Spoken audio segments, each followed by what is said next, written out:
Oi, gente, tudo bem com vocês? Como é que vocês estão? Eu espero que todos vocês estejam bem, em nome do Senhor Jesus. Antes de começar o vídeo de hoje, a palavra que o Senhor ministrou no meu coração, eu quero pedir para você que não é inscrito, que você se inscreva neste canal. Se você gostar desse vídeo, já curte, comenta, compartilha, envie esse vídeo para os seus amigos, para os seus familiares. Seja um propagador do Evangelho e que através dessa atitude Deus venha te abençoar tremendamente. E se essa palavra, esse vídeo, tocar no seu coração, ministrar algo de Deus no seu coração, e se assim você desejar e quiser ajudar o nosso ministério, as nossas contas bancárias estão abaixo na descrição desse vídeo. Contribua com essa obra e que Deus venha te abençoar tremendamente por essa atitude, em nome do Senhor Jesus. Então vamos para a palavra de hoje, e o tema do vídeo é Reformados. E antes de começar a mensagem, eu quero ler um texto para vocês que se encontra no livro de Romanos, no capítulo 12, versículo 2, e diz assim a palavra do Senhor: Não se amoldem ao padrão deste mundo, mas transformem-se pela renovação da vossa mente, para que sejam capazes de experimentar e comprovar a boa, perfeita e agradável vontade de Deus. Amém? Eu amo esse versículo, são um dos versículos que eu mais gosto da palavra de Deus, onde Paulo, ele ministra sobre a importância de nós não nos comportarmos como as pessoas, como este mundo se comporta, da gente não se alinhar aos padrões deste mundo e não andar conforme os ideais que este mundo prega. E Paulo diz, não vos conformeis com este mundo. E uma das palavras que mais fica forte neste texto é: transformai a vossa mentalidade, mudem a vossa mentalidade referente àquilo que o mundo tenta impregnar na mente de vocês, tenta introduzir na mente e no coração de vocês, para que vocês não venham se contaminar com as práticas deste mundo. E que através desse moldar a palavra, através dessa transformação de mentalidade, Paulo diz que nós nos tornaríamos capazes de experimentar e comprovar a boa, perfeita e agradável vontade de Deus, porque a boa, perfeita e agradável vontade de Deus está disponível para aqueles que não seguem os padrões deste mundo, para as pessoas que não se rendem aos ideais deste mundo, ao que este mundo tenta o tempo todo moldar como padrão, tentar desvincular da palavra de Deus o que é correto e moldar o que eles dizem ser correto para que as pessoas sigam.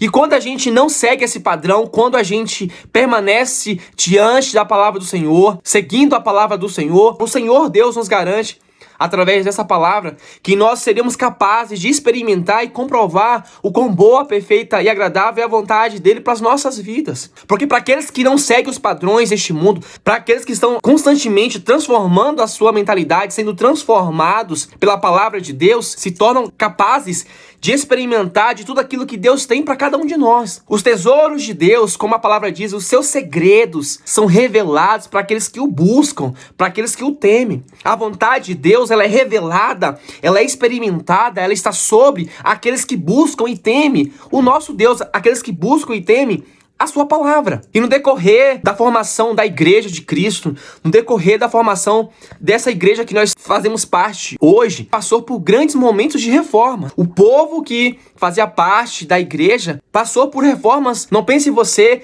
que a igreja se manteve um padrão comum desde a sua origem, lá nos apóstolos, no tempo de Cristo, seguindo os mesmos pensamentos, os mesmos ideais até os dias de hoje. Não, a igreja passou por constantes reformas. E eu digo mais, não foi somente a partir dos apóstolos, a partir dos discípulos de Jesus, muito antes, o povo de Deus passava constantemente por reformas, tinham constantemente que revisar os seus conceitos, revisar os seus atos, para ver se estavam caminhando, andando e seguindo aquilo que Deus decretava como mandamento. E o nosso Deus, ele utilizou de pessoas, de situações, para relembrar o seu povo de seguir o seu padrão, para colocar o povo no caminho que os seus mandamentos indicavam. Então o povo de Israel em si, muito antes da formação da igreja, passou por momentos de reforma na sua estrutura, na sua história. E isso foi necessário para que eles voltassem ao padrão que Deus tinha estabelecido para cada um deles.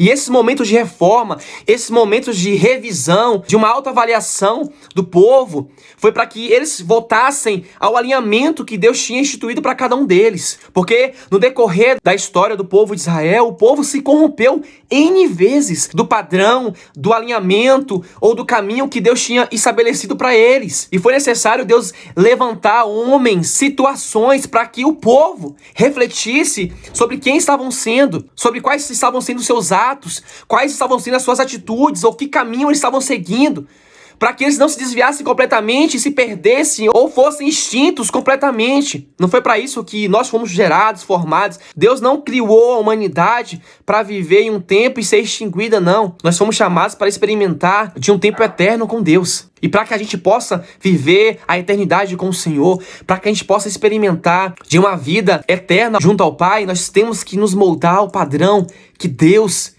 instituiu, que Deus estabeleceu para a sua igreja, para o seu povo. E quando a gente vai fazer um estudo do povo de Israel, da igreja de Cristo em um todo, você vai ver que o povo, a igreja, ela tinha uma inclinação a se desviar dos mandamentos de Deus. O povo de Israel, quantas vezes se desviou? O próprio Deus disse: este povo é inclinado, é obstinado à desobediência, é inclinado a se desviar dos meus mandamentos, dos meus caminhos. Deus, quantas vezes, falando com Moisés, disse: olha, Moisés, eu não quero mais esse povo. Eu vou extinguir esse povo, eu vou destruir esse povo, porque esse povo é obstinado ao pecado, obstinado à desobediência. Só que Deus, através da vida de Moisés, que foi um dos grandes reformadores, trouxe uma reforma para aquele povo. Então, se a gente for pegar o ministério de Moisés, Moisés foi chamado para trazer uma reforma completa para aquele povo. O povo era obstinado à desobediência, obstinado ao pecado, não queria seguir os padrões, ainda que momentaneamente diziam que iriam seguir os mandamentos de Deus, passado um tempo, se desviavam completamente. E aí, novamente, Deus tinha que trazer a lembrança dos seus mandamentos, trazer de volta a lembrança do que eles tinham que fazer, da maneira que eles tinham que andar e viver, para que eles fossem um povo abençoado, um povo onde a presença era manifestada, um povo em que as nações ao seu redor reconhecessem: estes são os filhos do Deus vivo. Como quando o povo saiu do cativeiro de Babilônia, o salmista vai dizer que era como os que sonham, onde as nações diziam sobre aquele povo: grandes coisas fez o Senhor por eles. Então, o que Deus tinha para fazer e fez para o povo de Israel é para que as nações reconhecessem que Deus era na vida daquele povo. Só que para que eles pudessem experimentar, como Paulo vai dizer aqui, dessa bondade, dessa fidelidade, desse amor, eles tinham que viver o propósito de Deus, tinham que alinhar a sua vida aos mandamentos que Deus tinha instituído para cada um deles. Só que, infelizmente, o povo se inclinava à desobediência. E aí você vai ver que desde a formação do homem, lá em Gênesis, já havia a inclinação à desobediência, porque Deus disse para Adão: ó, de todos os frutos daqui do jardim você pode comer, menos do fruto do conhecimento do bem e do mal. E o que Adão fez? O que Eva fez? Comeu do fruto que Deus tinha falado para não comer. Ou seja, desde Adão já iniciou a necessidade de trazer uma reforma para a humanidade, para que a gente voltasse ao padrão que Deus tinha nos formado, de fidelidade, de alinhamento à sua vontade. E aí você vai ver no decorrer da história, quando você vai ler na palavra de Deus, você vai ver que Deus várias vezes, por vários momentos, através de várias pessoas, reformulou o seu povo, reformulou a sua igreja. Chegou um ponto da humanidade que ela já estava tão perdida, tão desviada, que Deus disse: esse povo não pode mais continuar, porque eles são incapazes de voltar ao meu caminho, de restabelecer o padrão inicial, ao padrão de santidade, de obediência aos mandamentos, de fidelidade ao Senhor. E aí, Deus levanta Noé. Noé foi um reformador. Noé pregou no seu tempo sobre tudo que iria acontecer para que o povo se arrependesse e voltasse aos caminhos do Senhor. Só que, infelizmente, somente Noé e a sua família seguiu aquilo que Deus tinha e que havia sido liberado para todo mundo. Deus deu a oportunidade para aquele povo se arrepender e ser salvo. Mas só Noé e sua família obedeceu ao Senhor, creu naquilo que Deus tinha falado, escolheu seguir a palavra do Senhor, e somente aquele povo foi salvo. Mais pra frente você vai ver que o povo novamente se desvia, esquece dos caminhos do Senhor, e aí são levados cativos para Babilônia. Deus usa do cativeiro de Babilônia para trazer a lembrança do povo sobre o Deus a quem eles deveriam servir, sobre a necessidade de serem obedientes ao Senhor. E aí, através desse cativeiro, Deus faz uma reforma no seu povo. E aí o povo novamente se arrepende dos seus caminhos, reconhecem a necessidade de obedecer ao Senhor, clamam ao Senhor, pedindo ao Senhor mais uma oportunidade. demonstrando um arrependimento sincero, e Deus livra aquele povo. E mais pra frente você vai ver, o povo se desviou. Quantos outros homens Deus levantou? Neemias, por exemplo, para restituir os muros da cidade de Jerusalém por conta da destruição que ela passou. Esdra restituindo novamente a palavra do Senhor para aquele povo,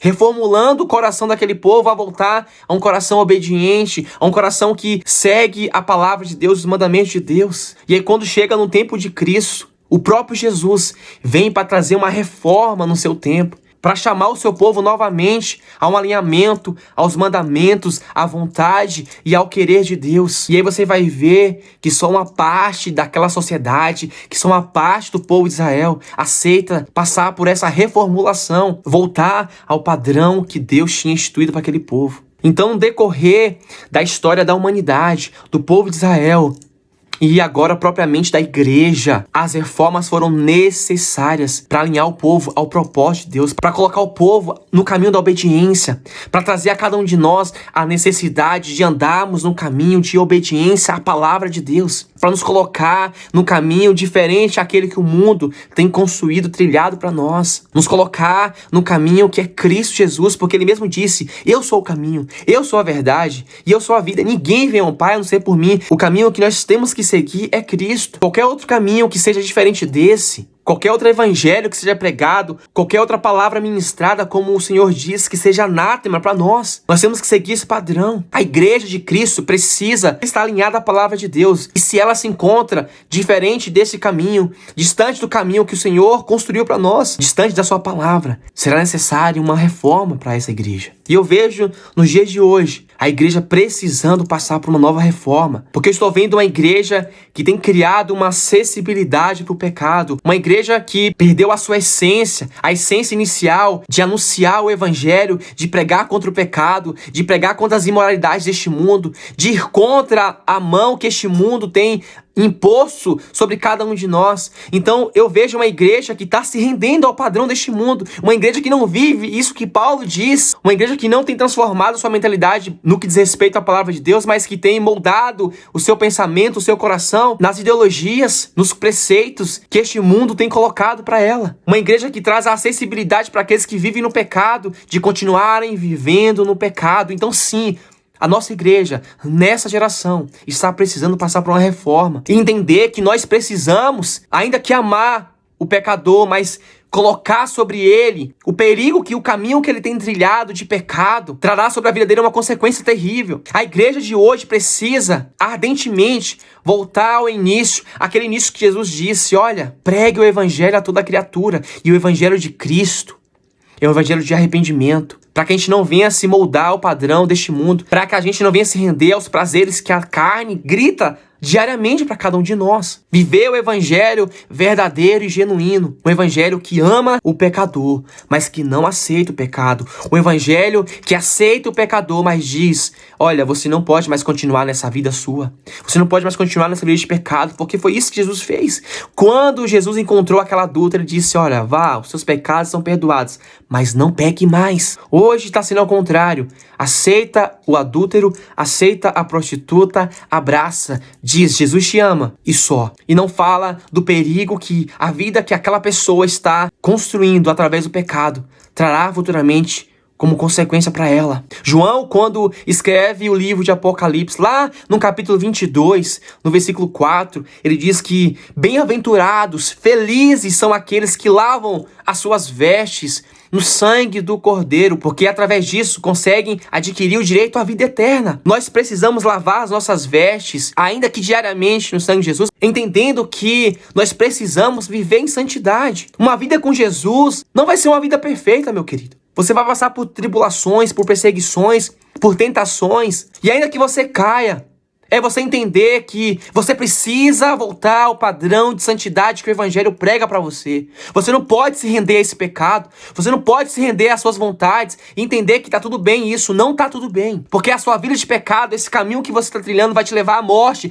vai te levar ao inferno. E a igreja precisa ardentemente pregar sobre isso, do perigo que a vida de pecado para os seus membros trará como consequência a morte eterna, uma vida eterna no inferno. E o que vemos hoje é uma igreja que aceita ministros em pecado, mas porque ele prega bem, porque tem uma palavra boa, porque sabe ministrar bem, porque canta bem. Não podemos aceitar isso como igreja de Cristo. Por isso que eu falo que a igreja do nosso tempo precisa passar por uma reforma, voltar ao padrão do evangelho que Jesus pregou, um evangelho que adverte, um evangelho que corrige, um evangelho que exorta, que amando, mas que corrige, que exorta e que impõe a necessidade de uma vida de santidade, a necessidade de uma vida de obediência, a necessidade de não seguir os padrões deste mundo, para que assim possamos viver, comprovar e experimentar de todas as bondades, misericórdias que Deus tem para cada um de nós. A igreja atual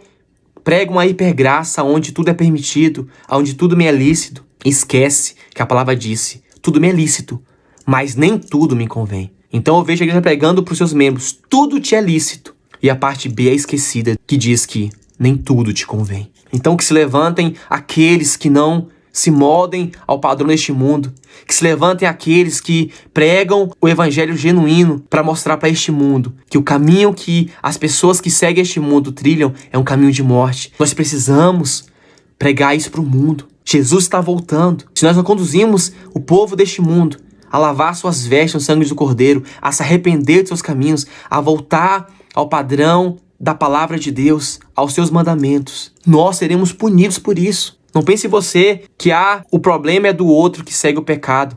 E se você, sabendo da vida de pecado que ele tem e não advertir, você também será cúmplice do pecado dele. Temos que ter essa consciência que nós temos a necessidade de pregar sobre o pecado, independente de quem seja, se seja um amigo, um parente, familiar, se vão gostar ou não, preguem em tempo e em fora de tempo, não tendo medo, não se rendendo, para que quando chegar no dia do grande julgamento, no dia do juízo final, o Senhor olhe para cada um de nós, para mim e para você, e diga: vinde benditos do meu Pai, para o reino que está preparado por vós, desde a fundação do mundo. E essa frase só será ouvida para aqueles que estão sendo reformados constantemente, para aqueles que estão lavando constantemente as suas vestes no sangue do Cordeiro verdadeiro, do Cordeiro de Deus que é Cristo Jesus, para aqueles que não aceitam o pecado, para aqueles que amam o pecador, mas não aceitam o pecado, que prega a verdade, que prega o evangelho genuíno e verdadeiro, que não se moldam a este mundo e que aceitam serem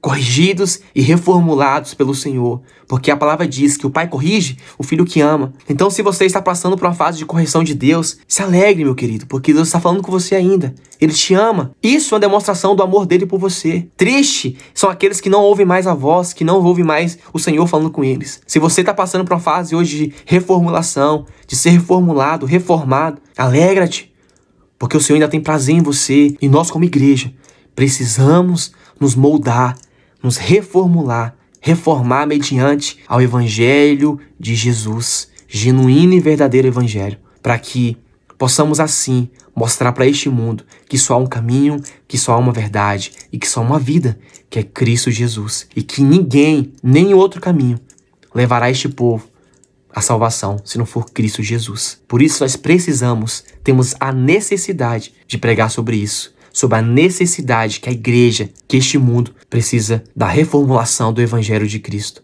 de ser reformado através desse evangelho, para ser aceito na família, para ser aceito no reino de Deus. Amém? E que esse vídeo edifique a tua fé em nome do Senhor Jesus. Um beijo no coração de vocês e até a próxima.